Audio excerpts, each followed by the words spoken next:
For FingerLakes1.com, I'm Josh Durso, and this is Inside the FLX.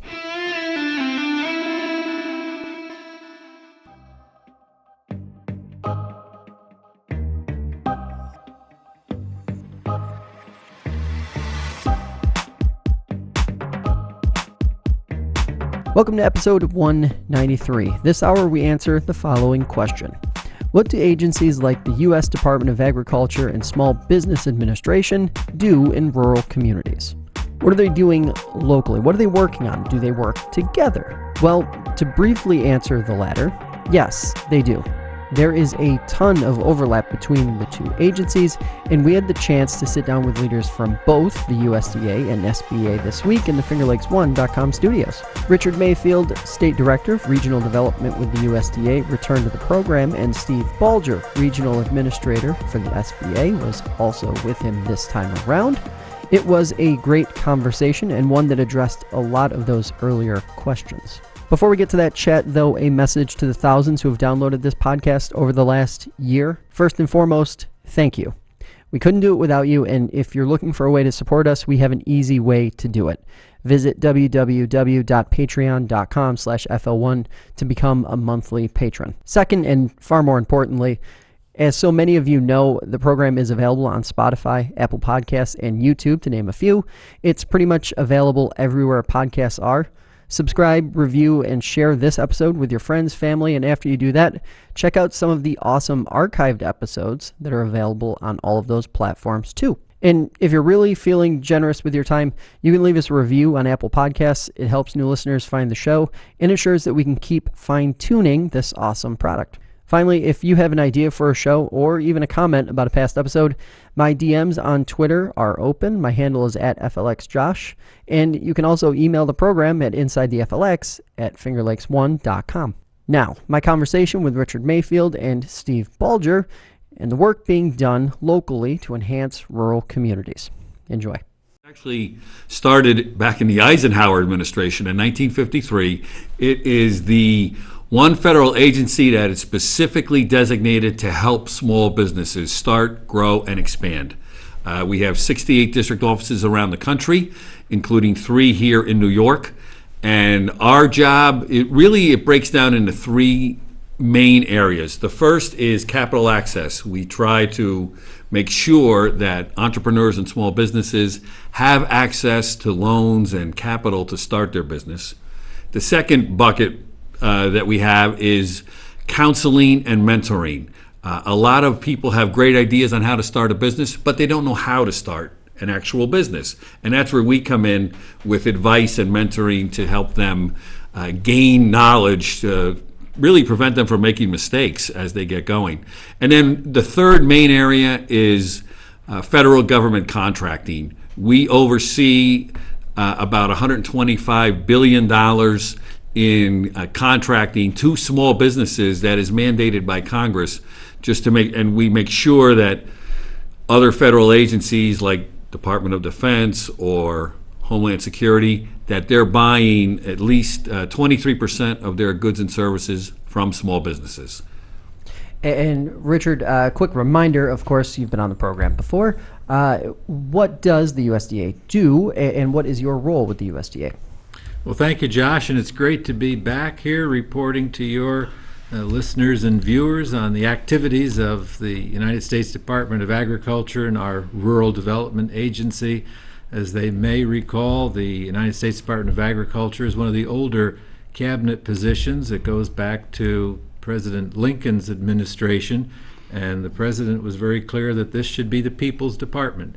And we try to every day remember that and understand the constituents that we serve. The Department of Agriculture gets involved in everything from import-export to pricing supports or pricing programs in support of commodities across the country. And our agency, Rural Development, we are the sister agency to HUD, where you try to get into rural areas that maybe have struggled economically, and we look to bring economic development to those areas, and that could be manufacturing, it could be biodigesters, it can be electrical, it can be telephonic, broadband, loan guarantees, and we work hand in glove really with our partners at the SBA. So this is a great opportunity. There was a memorandum of understanding that was signed between the previous administrator, Linda McMahon, and Sonny Perdue, our secretary. And so part of our charge under that memorandum is to have a much closer relationship with the SBA. And we go out together, and we're kind of like Bob Hope and Bing Crosby. We need a Dorothy Lamour if there's anybody out there that wants the role. But Steve and I have traveled all across this state, 43,000 miles, believe it or not, with our last official count on the mileage, and it's been a wonderful opportunity, Steve. And we've become very good friends. We knew each other before, but we've become even better friends trying to keep up with all of these constituent needs. So that's what we do and why we're both here today. And what does that overlap look like? Obviously, there are probably a lot of different ways that the two agencies overlap. But what are some of the key areas where there is overlap, and what does that look like in sort of real-life application? Well, the USDA, and I'll let Richard provide more details, they really have and have had for decades a very strong presence in rural America. They have a lot of manpower, a lot of offices. They really know the agriculture community and the rural areas. So it's a little bit newer for SBA. And as Richard mentioned, the memorandum of understanding, this is really being driven out of the White House. They want the resources of the federal government focused not just on the big cities, but in rural areas as well. So we've really partnered with them. They have great relationships already with a lot of the stakeholders that need to be made aware of our programs, including in lending. They have great lending programs and other support programs. We're trying to match that with some of our lending programs, some of our mentoring and counseling programs, just so that the small businesses, the entrepreneurs out there, the community leaders are aware of not only what the USDA is doing, but also SBA's here too, and just trying to bring a synergy to really provide more resources to our rural areas. And Richard, if we can sort of shift to you on that one with the same sort of question, what are some of the projects where you guys have been able to work together, or you've seen some success, or what types of partnerships in these rural communities do you guys see as, the ones you target and the ones that you guys like to work on because they work? Yeah. Some of the best ones that we've worked together on is where we will provide what is known as a loan guarantee. So if as a entrepreneur or an existing business, you're attempting to expand or come up with a new product line that you want to bring to the market, the individual will come and pitch their bank. The bank will say, well, this has some good legs. We think there's some opportunities here to grow, but we're just slightly uncomfortable with the project, and it would sure help us if we had a loan guarantee. So what they'll do, the bank will approach one of us. Oftentimes it's the SBA, and they'll refer projects to us, or if they reach a certain dollar amount, we'll refer back to the SBA. And that individual will come to, and the bank will come to us and say, this is what we have. We will do our own underwriting, because again, making sure that we are stewards of the taxpayers' dollars, and that underwriting process is pretty rigorous. And once we're satisfied that there is a potential for success, we will issue that loan guarantee. And what that does is it gives the bank a much greater safety, if you will, for moving forward, and lets the constituent know that this has some real good chances for success. And those loan guarantees are very valuable on secondary markets, so it works out for everyone. And we are very fortunate in New York. Our what you would term troubled assets are very, very minimal because of a rigorous underwriting policy, but still meeting a mission of economic development within rural America. Mm-hmm.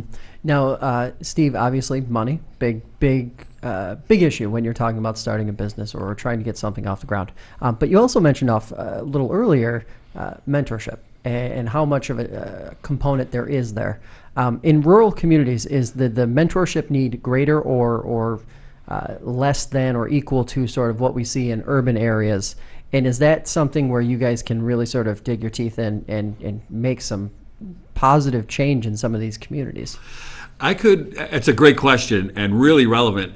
I would make the argument that it's even more necessary in rural communities.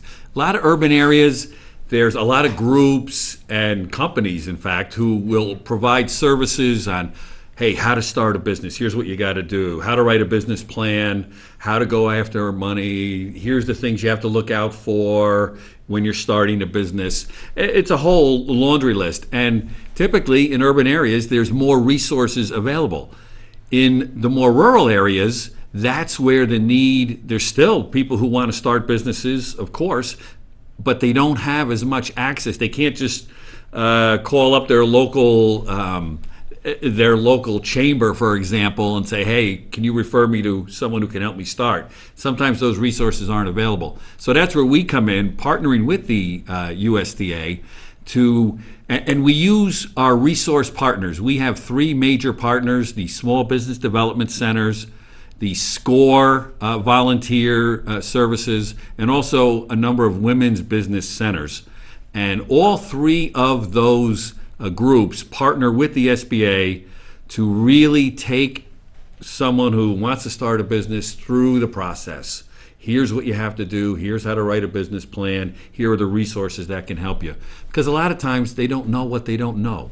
And that's our job to make sure those resources are there for them. As you guys travel around the state and talk to different folks in some of these rural communities, I'm curious, what are some of the big questions or concerns or sort of personal stories that you guys both hear? Richard, coming off of a lot of miles logged, let's start with you. Definitely a lot of miles logged, and I would say that probably the number one issue that we've been confronted with these past few months has been a lack of access to broadband, or very limited access to broadband.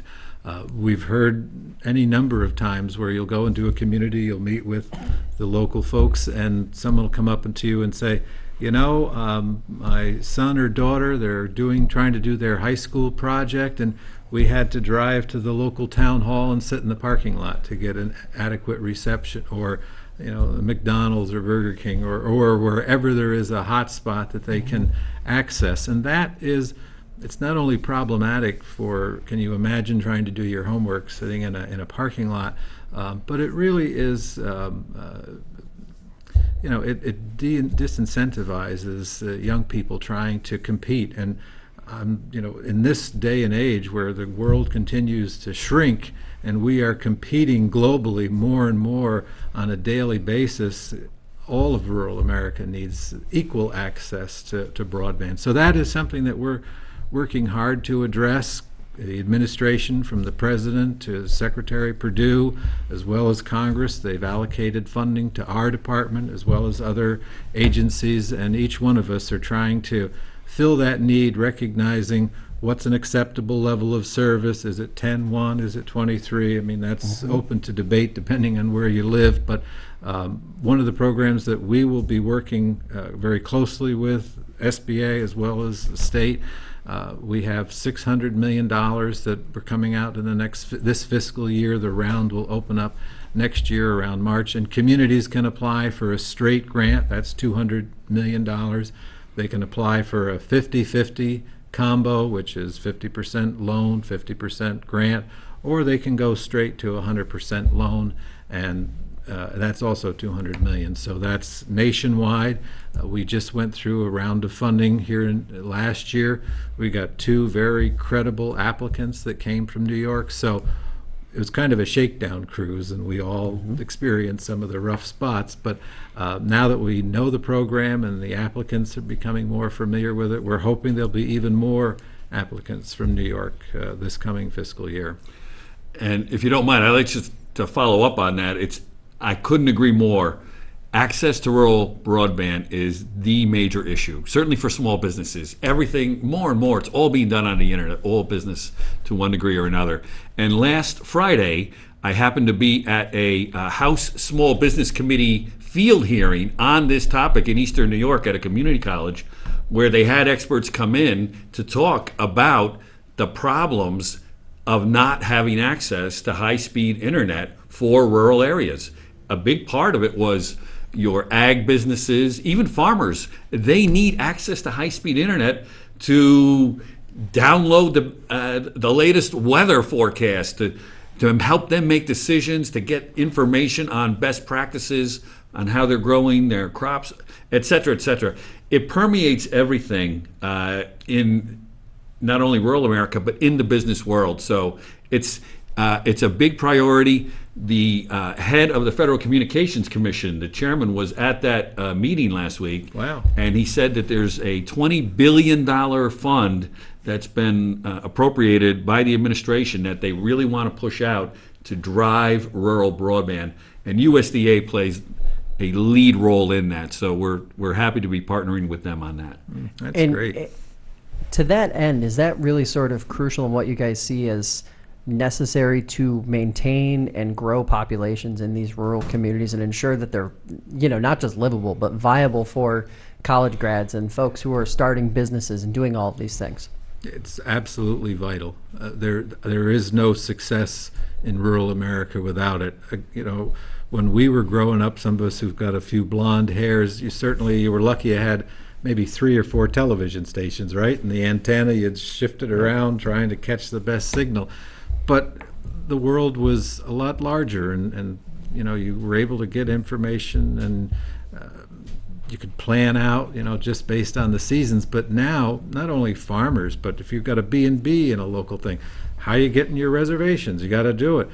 I think I might have shared with you the last time. My cousin is still he's still a dairy farmer, and he's got his tablet, and he's out there in the field, and he can tell how much hundredweight each cow is giving, and what the feed mixture was, and the butter content, and all, right there in the middle of the pasture. It's unbelievable. In robotic precision agriculture, all of that is not possible if you're not having access to broadband. So if we want to be competitive, and we want to maintain our economic position within the world, because rural America provides not only the food, but also tremendous quality of life. Oftentimes water is coming from there, hundreds of miles to major cities, just like we have here in New York with the aquifers.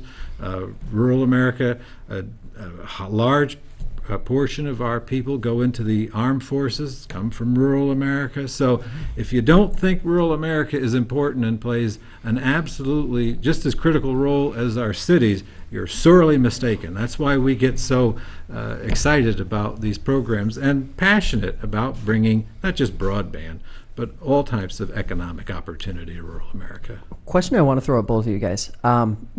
When we threw some little teasers for this interview out on social media, one of the things that kept coming back was this theme of folks who live in rural communities.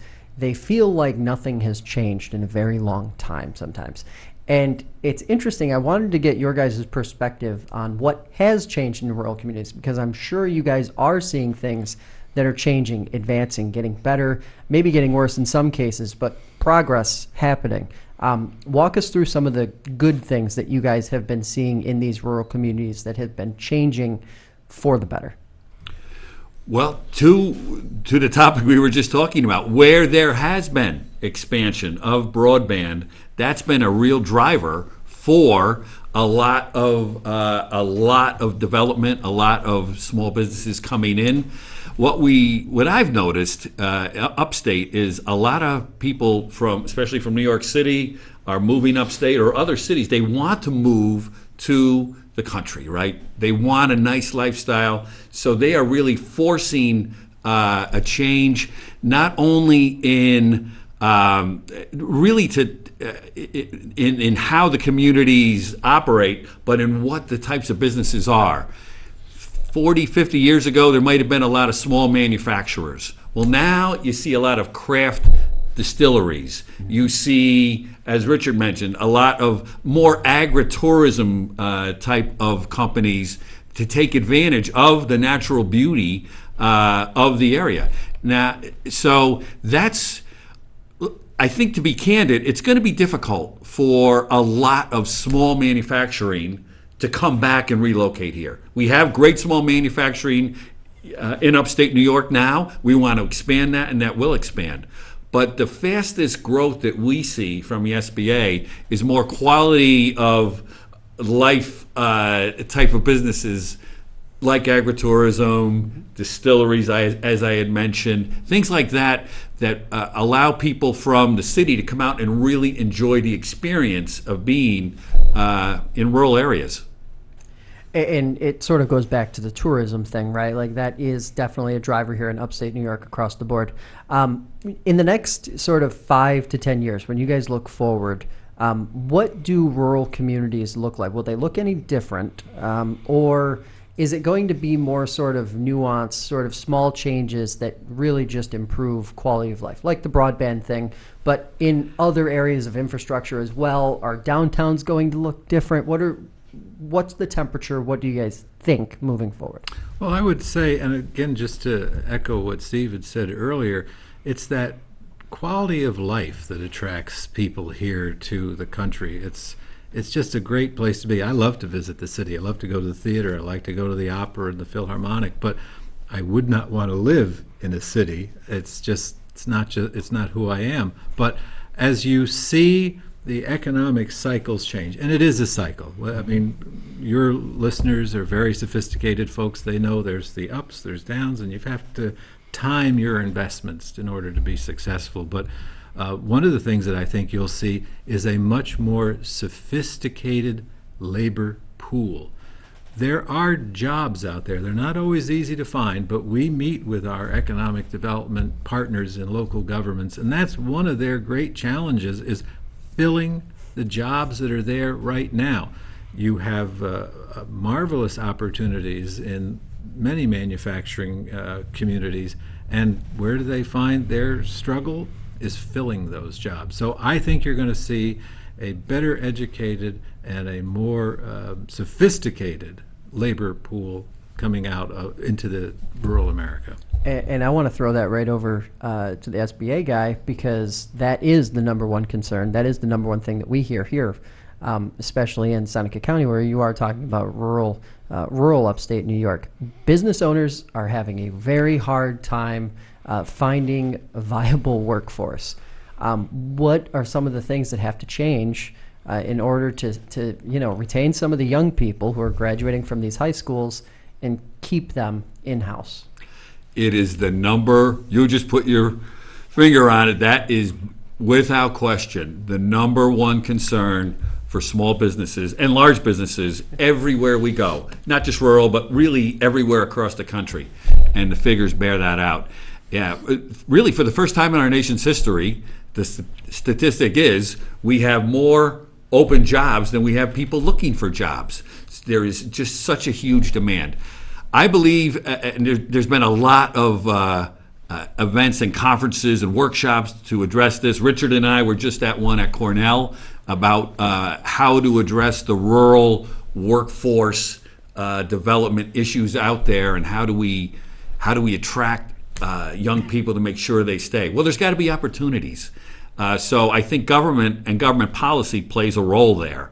I'll just use the example. I was just down in Pennsylvania yesterday doing some work down there, and all along the border of northern Pennsylvania and a lot of the state, they are really experiencing a boom because of the fracking, the gas fracking. I know it's controversial, I understand that, but the reality is it's their businesses, a lot of small businesses are thriving down there.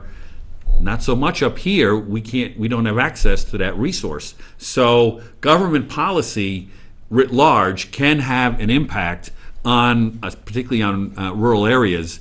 But I would say the number one for me, what I tell people is we've got to change our mindset. Parents have to change their mindset that little Johnny or Janie needs to go to college to get a good job. That is absolutely not true anymore.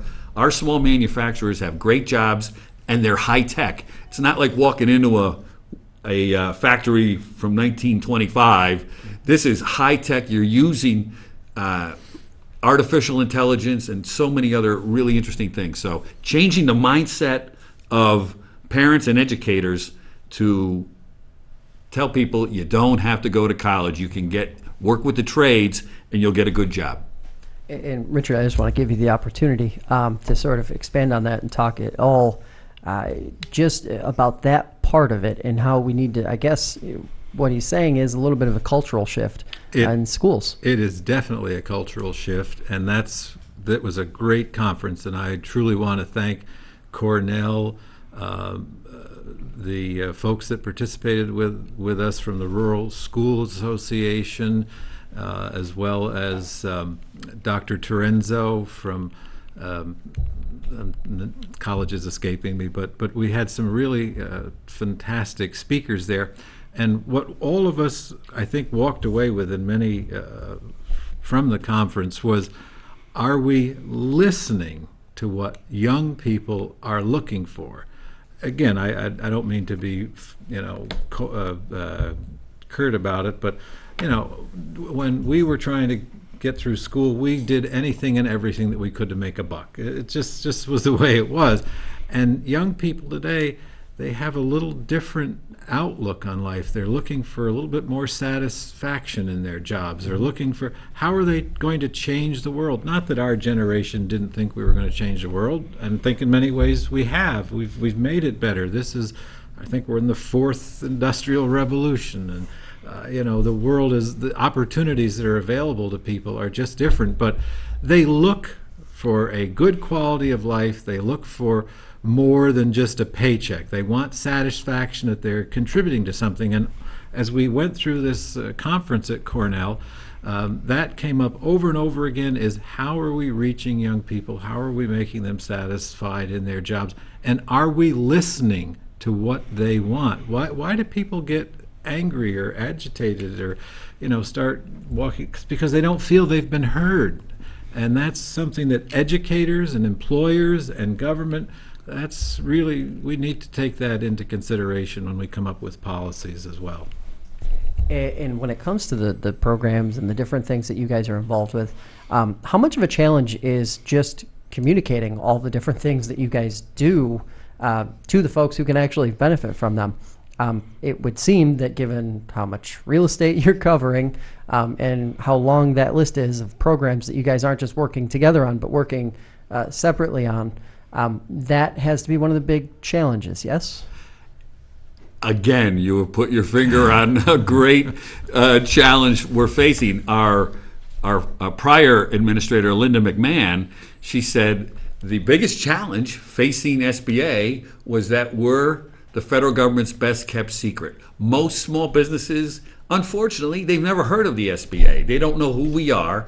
And because we're a government, and we're actually a very small government agency, we're tiny compared to bigger agencies like USDA. So we don't have the reach and the manpower and the resources that we would like. And we wish we could have more. We could certainly use more and put it to good use. But there's priorities with federal taxpayer dollars, which we get. So trying to leverage our partners, working with other agencies, utilizing social media as much as possible, because especially for millennials who are interested in starting companies, that's where they're getting their information. It's not from magazines or newspapers, that's for sure. Mm-hmm. So we're really trying to push out into those areas to let them know, hey, we're here to help. You taxpayers have paid for these services, take advantage of them. So we're trying to do it that way. And Richard, I think the last time you were here, one of the things we wound up sort of chuckling about afterward was that you guys are far more than just agriculture, and maybe the name is a little bit misleading just in terms of how much you guys are doing. Is that one of the big challenges that you guys face? Definitely one of the challenges, and I'm always fond of saying today's Department of Agriculture is not my father's Department of Agriculture, if you remember the old Oldsmobile commercials. It is a bold and innovative department that moves with great alacrity. This is not the stodgy old department where you'd issue the seed report and the commodity report, and you'd have to get up at 4 o'clock in the morning and RFD TV to get any news on agriculture. Obviously, agriculture is our heart and soul. It is a phenomenal part of our portfolio, even in RD. America has the capacity to feed the world. And I've often said that if we thought of agriculture as one of a security issues as equally as important as the Department of Defense, because as the world continues to grow, the population, resources become scarce. Food is going to be just as important as how many bombers and warships that you have.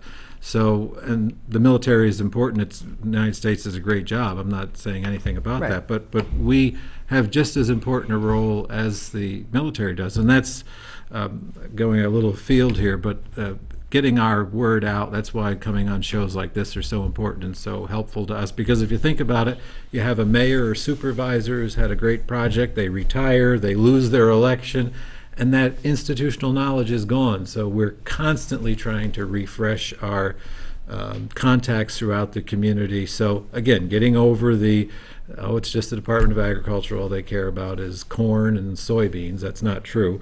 We're heavily involved in the economic activities of not just rural America, but we even touch into some of our city areas, more urban areas. They've just increased the population in the new farm bill, so you'll see a little bit more of an agriculture presence, assuming we can tie it into eligible activities.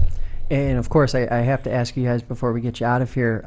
You're both very busy, but how do folks get a hold of you? How do folks get a hold of your organizations? How do they find out more about what you're doing and how they can possibly maybe partner with you guys if you are one of those community leaders, or if you are one of those folks in the business community who has a great idea? The best way to get hold of the Small Business Administration is go to sba.gov. Everything's on there, all of our resource partners. If you're interested in mentoring and counseling how to start a business, or you need access to capital, or you may want to sell as a contractor to the federal government, everything is on that site. If you don't have access, unfortunately, to the internet, we have district offices in Buffalo, Elmira, Rochester, Syracuse, Albany. So just look us up in the phone book and we can help you out that way. And Richard with the USDA. All right. Well, again, thank you for the opportunity to be with you. And just to report back to your listeners, because that's something we promised them when we were here the last time. In this past fiscal year, we did over $440 million in projects in New York State, and that comes up to almost 2,400 projects ranging from roads and sewers to DLT, distance learning technology. So please give us a call even if you think that, well, could it be eligible, could it not be eligible? You can go to our website, which is www.usda.gov. You can click on New York, and that'll bring you right to our folks. If you're in this local area, our local office is in Canandaigua at 3037 County Road number 10, Canandaigua, New York. The number there is 585-394-0525, extension 4. I'll say that again, 585-394-0525, extension 4. And there's some great folks in that office: Cindy Newcomb, Casey Chamberlain, Roosevelt Caldwell, and Charlene Niffen. And they're very friendly folks, and they're happy to serve you. If you can't catch up with them, my email is richard.mayfield@usda.gov.